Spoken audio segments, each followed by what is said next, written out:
What's good, Hoopers? In this video, we're going to briefly go over what happened to Ja Morant, what his surgery is, and what rehab is going to look like.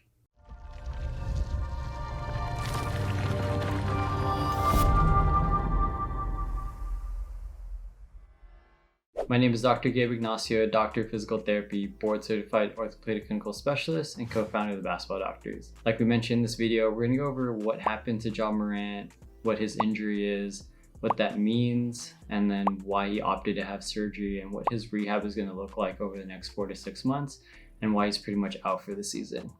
All right, so let's go off of what was reported. So Ja Morant from the Memphis Grizzlies is out for a shoulder injury and what's been reported as a torn labrum, and opted to have surgery to repair the labrum and is out for the season.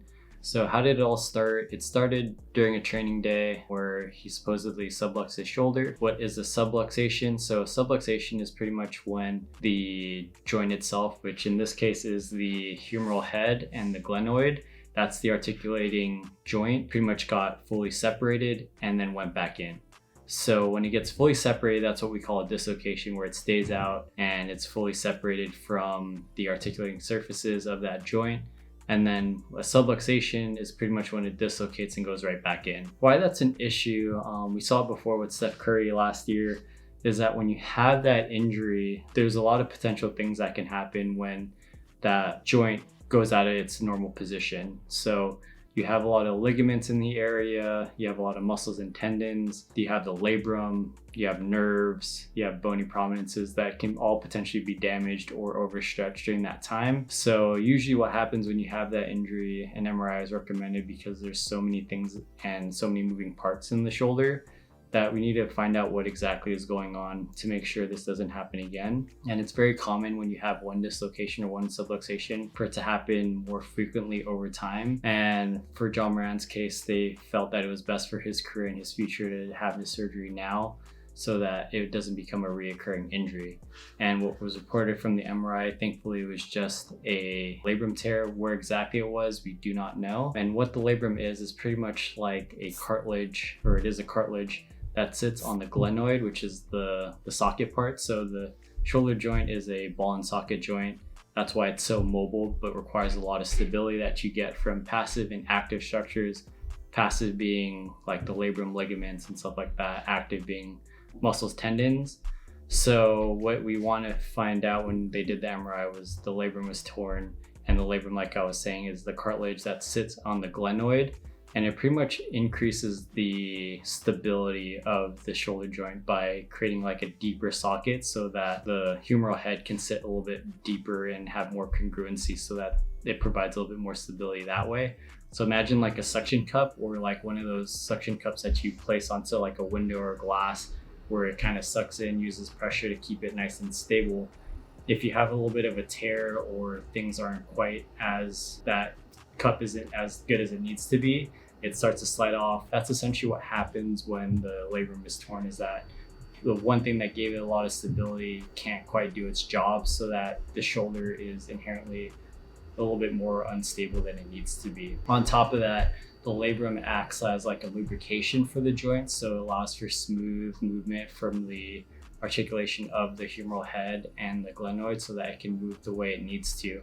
When you have a little bit of tear or fraying, that smooth movement will go away. So you might feel some like popping, catching or clicking, which if it's in a bad position or if the tear is big enough, by moving through that, through the catching and popping, you can actually make the tear worse. So it could be one of the cases where when the subluxation happened, the labrum was compromised enough that they're worried about the longevity of Ja Morant's shoulder. All right, now that we went over just the basics of the shoulder joint itself, what the labrum is, and we're gonna go over now what surgery would look like. So typically surgeons will go in arthroscopically, which means just with the scope and small incision sites around the shoulder to do what they need to get done. Obviously they have an MRI that gives them an idea of what they're going to be going in for, but a lot of times they don't know exactly what they're going to do and the health and environment of the shoulder until they go in there with the scope. So that's why when you usually have surgery, or if you had surgery or experience with this, they tell you what they plan to do, and sometimes it goes exactly as planned, or they need to make adjustments when they're in there. like I said, it's just they don't know 100% until they're finally in there type of thing. So going in arthroscopically is already way less traumatic than having to cut open an area and like open up and expose it to do the surgery. So technology over the last several years has gone so much better in terms of how they handle it. And typically when they go in there, they usually clean up any like fraying of cartilage, anything that might be loose body or floating, whether that be bone potentially chipped off or cartilage that potentially chipped off when the subluxation or dislocation happened. And then after that, they go to the torn labrum section and pretty much suture it together so that it's nice and flush and together. And then they anchor it down to the glenoid itself. So like kind of we mentioned, the labrum is on the glenoid, the cup part of the joint. And when they do that, they make sure the sutures are putting that labrum back together where it's torn, make sure it's nice and flush onto the glenoid itself. So once the surgery is done and the surgeon is happy with that, they usually have a post-op protocol. And I'm just gonna, like I said, be very generic with this. It's different from surgeon to surgeon. Some surgeons can be more aggressive, more conservative, stricter, just depending on who they're working with, state of the injury, what they end up having to do, and just the comfortability between the PT, the athlete or patient, the surgeon, and kind of the expectations. So in the first 6 weeks, you'll likely see immobilization. So you need to protect the surgery site is goal number one. Make sure there's no infection or anything like that. They're usually in the arm sling majority of this time, maybe up to 4 weeks, maybe longer, up to 6 weeks, depending on what they did. And during that time, you're just protecting the site, maybe doing some passive range of motion with your physical therapist. And around the 4-week mark is when you'll likely see them get out of the swing, maybe start a little bit of active assist range of motion where you're against gravity, the therapist is helping move your arm as you try and attempt to move it a little bit yourself, but it's all assisted. You'll start doing a little bit of muscle activation, neutral and isometric. So doing like rotations in neutral, going into extra rotation, internal rotation in neutral. And then after that, somewhere around the 6 to 12 week mark, you'll likely see them clear them to do active range of motion. So moving the arm yourself into all different ranges of motion, doing some progressive resistive exercises with like TheraBands, TheraLoops, usually building it up that way, making sure the scapula is doing the way it needs to do. And then during all this time, the surgeon provides like strict range of motions where they're not supposed to exceed or where they should be at certain times. So really it's very goal oriented and milestone oriented in these first like 8 to 12 weeks, very specific on what you need to do. After that, somewhere between the 3 to 6 mark is where you're going to start doing overhead movement, plyometric training, running, return to sport activities.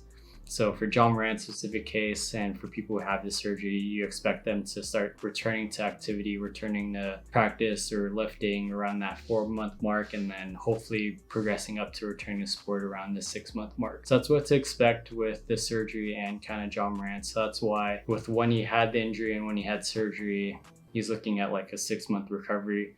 That's pretty much why he's out for the season. All right, so that pretty much wraps up this video. We hope you learned something valuable from Ja Morant's injury, from the anatomy of the glenohumeral joint, what the labrum is, what surgery looks like when you have a labrum repair, what rehab looks like as you had the surgery and return to sport. Again, just very generic and very brief with this information, but we hope you learned something valuable.